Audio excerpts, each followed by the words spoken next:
আজকে আমি আপনাদেরকে শিখাবো আয়াতুল কুরসি 7 বার পাঠ করে শুকনো মরিচে ফু দিলে কি হয়। আমি আবারও বলছি, আয়াতুল কুরসি 7 বার পাঠ করে শুকনো মরিচে ফু দিলে কি হয়। খুবই দামি এবং গুরুত্বপূর্ণ আমলটি আপনি শিখে রাখুন, আপনার কাজে লাগবে। প্রিয় ভাই বোনের, আমলটি করতে আপনার কোনো ধরনের টাকা পয়সা খরচ করতে হবে না। মাত্র 5 থেকে 7 মিনিট সময় আপনি ব্যয় করুন। আপনি ফলাফল দেখে অবশ্যই আনন্দিত হয়ে যাবেন, খুশি হবেন। তো প্রিয় ভাই বোনেরা, আমলটি কখন কিভাবে করবেন আমি আপনাদেরকে বলে দিচ্ছি। তাই বিস্তারিত জানার জন্য, আমলটি শিখে রাখার জন্য ভিডিওটি না টেনে না কেটে দেখতে থাকুন, তাহলে সঠিক নিয়মে আমলটি করতে পারবেন। প্রিয় ভাই বোনেরা, শুরুতেই বলবো আমলটি কেমন করে করবেন, তারপরে বলবো আমলটি করে কিভাবে আপনি উপকৃত হবেন। তাহলে চলুন আমলটি কিভাবে করতে হয় জেনে নেওয়া যাক। যখন আপনি আমলটি করবেন, এর পূর্বে আপনার কাছে 7 থেকে 8টি মরিচ রাখবেন, শুকনো মরিচ রাখবেন আপনার কাছে। আর সেটি রাখবেন মাটির একটি পাত্রের মধ্যে। আপনি সেই শুকনো মরিচগুলো রাখবেন, তারপরে ঢেকে রাখবেন আপনার সামনে রেখে। তারপরে কি করবেন, আপনার অজু থাকলে আমলটি শুরু করে দেবেন, অন্যথায় আপনি অজু করে একেবারে পবিত্র অবস্থায় পবিত্র স্থানে বসে আপনি আমলটি করবেন।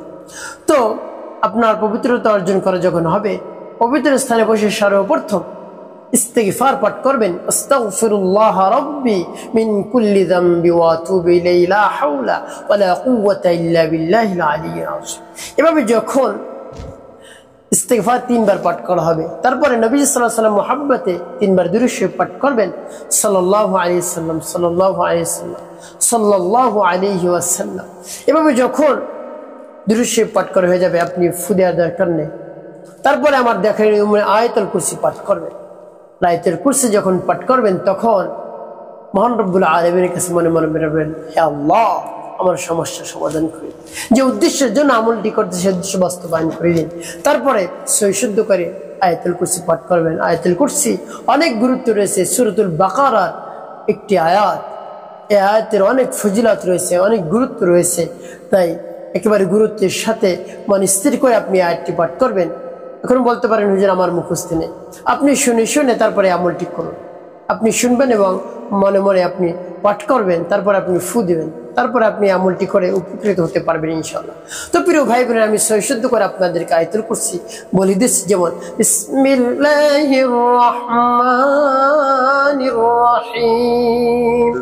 আল্লাহু লা ইলাহা ইল্লা হুয়াল হাইয়ুল কাইয়্যুম لا تأخذه سنة ولا نوم له ما في السماوات وما في الأرض من ذا الذي يشفع عنده إلا بإذنه يعلم ما بين أيديهم وما خلفهم ولا يحيطون بشيء من علمه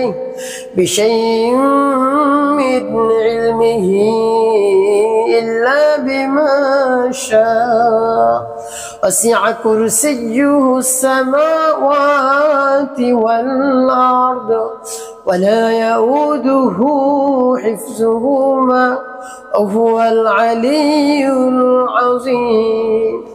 যখন আয়াতুল কুরসি পাঠ করা হয়ে যাবে, আপনার সামনে যে শুকনো মরিচ থাকবে মধ্যে একটি ফুটবে। তারপর আপনি আবারও পাঠ করবেন বিসমিল্লাহির রহমানির রহিম।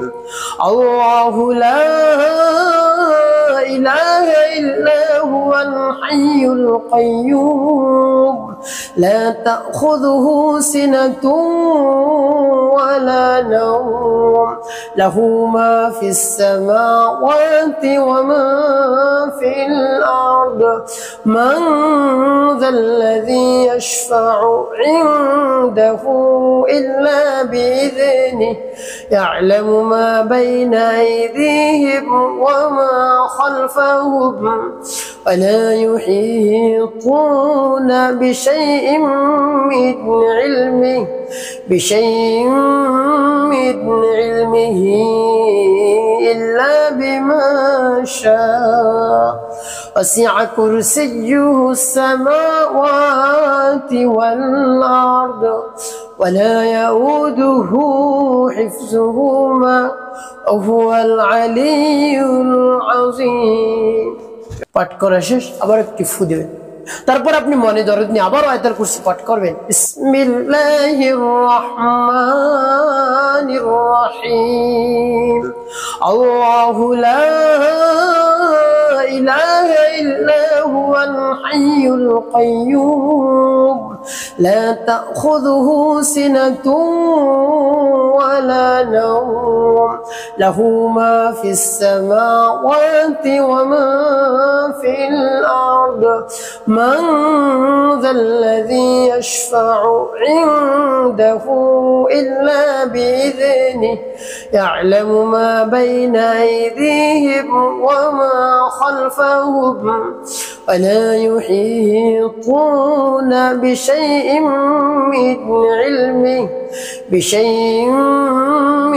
علمه إلا بما شاء وسع كرسيه السماوات والأرض ولا يؤوده حفظهما وهو العلي العظيم আয়াতুল কুরসি পাঠ করা শেষে আবার একটু ফু দিবেন তো প্রিয় ভাই বোনেরা কতবার পাঠ করবেন 7 বার পাঠ করে 7টি ফু শুকনো মরিচ দিবেন তারপরে মরিচগুলো ঢেকে রাখবেন তারপরে সর্বশেষ 3 বার নবী সাল্লাল্লাহু আলাইহি ওয়াসাল্লাম মুহাব্বতে দুরূদ ইব্রাহিম পাঠ করবেন আল্লাহুম্মা সাল্লি আলা মুহাম্মাদ ওয়া আলা আলি মুহাম্মাদ কামা সাল্লাইতা আলা ইব্রাহিম ওয়া আলা আলি ইব্রাহিম ইন্নাকা হামিদুম মাজিদ আল্লাহুম্মা বারিক আলা মুহাম্মাদ ওয়া আলা আলি মুহাম্মাদ কামা বারাকতা আলা ইব্রাহিম ওয়া আলা আলি ইব্রাহিম ইন্নাকা হামিদুম মাজিদ اللهم صل على محمد وعلى ال محمد كما صليت على ابراهيم وعلى ال ابراهيم انك حميد مجيد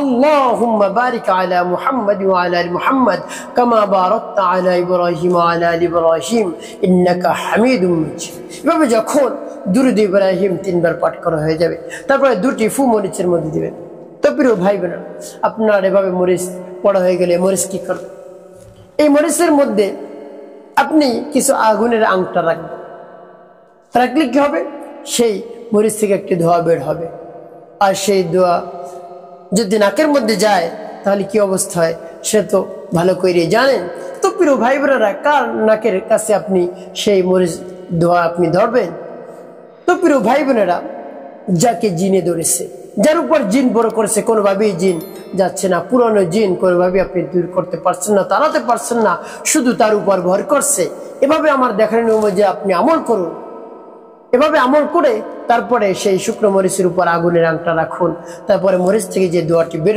হবে সেই রোগীর নাকের কাছে এভাবে ধরবে এভাবে আপনি কয়েকদিন আমলটি করুন সেই রোগীর থেকে জিন শয়তান দূর দূর হয়ে একেবারে চলে যাবে আর কাছে আসবে না ইনশাআল্লাহ তো প্রিয় ভাই বোনেরা একবারে পরিপূর্ণ বিশ্বাসের সাথে আপনি আমলটি করবেন তাহলে জিন ভূত আপনার কাছে কিছুই থাকতে পারবে না যার এই রোগ হয়েছে যাকে জিন ধরেছে যার উপর জিন বর করেছে আর বর করবে না ইনশাআল্লাহ সে চলে যাবে সে কষ্ট পেয়ে আর আসবে না তো প্রিয় ভাই বোনেরা 5 ওয়াক্ত নামাজ আপনাকে আদায় করতে হবে কোনোভাবেই নামাজ ছাড়া যাবে না মানুষের কল্যাণে খিদমতে বেশি বেশি আপনি কাজ করবেন অবশ্যই আপনার জীবন সুখময় এবং শান্তিপূর্ণ হবে ইনশাআল্লাহ।